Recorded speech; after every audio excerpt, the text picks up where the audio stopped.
Assalamualaikum warahmatullahi wabarakatuh.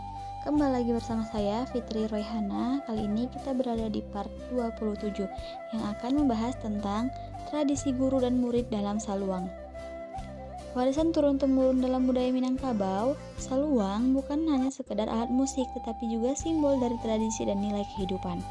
Proses pewarisan keahlian memainkan saluang dilakukan melalui tradisi guru dan murid yang khas, penuh kedisiplinan dan kaya akan nilai budaya.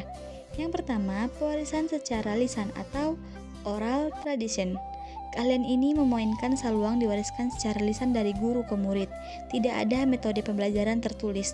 Murid harus belajar langsung melalui praktik dan mendengarkan. Yang kedua, sistem belajar langsung atau berguru secara intensif. Murid akan tinggal bersama guru untuk belajar saluang, baik secara meniup maupun cara memahami filosofi dendang. Proses ini tidak hanya memiliki durasi tetap. Murid dianggap lulus saat guru menilai keahliannya cukup untuk tampil di depan umum. Yang ketiga, belajar dari pengalaman panggung. Murid sering diikutsertakan dalam pertunjukan untuk belajar menghadapi suasana panggung yang nyata. Mereka diajarkan bagaimana menyesuaikan diri dengan penonton, pendendang, dan suasana acara. Yang keempat, filosofi dan etika bermain saluang.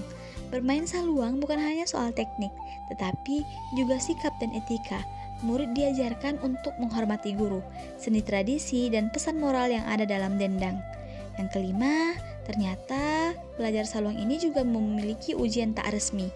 Ujian biasanya dilakukan dalam bentuk tantangan spontan, seperti memainkan lagu baru tanpa latihan atau berbalas pantun dalam dendang secara improvisasi. Yang keenam, peran guru sebagai penjaga tradisi. Guru saluang bukan hanya sekedar mengajar musik, tetapi juga penjaga budaya. Mereka menyimpan banyak dendang klasik yang tidak tertulis, menjaga agar warisan ini tidak punah. Yang ketujuh, mencari generasi penerus. Kini, tradisi ini masih hidup meski mulai dikombinasikan dengan kelas musik modern atau festival seni tradisional untuk menarik minat generasi muda. Beberapa komunitas seni di Sumatera Barat aktif mengadakan pelatihan saluang agar tradisi ini tetap lestari. Tradisi guru dan murid dalam saluang mencerminkan nilai budaya Minangkabau yang mengutamakan kesabaran, penghormatan, dan keikhlasan dalam belajar. Proses ini bukan sekadar belajar musik, tetapi juga menjadi jalan untuk memahami kehidupan dengan segala keindahan dan tantangannya. Next, di part 28 kita bahas apa lagi?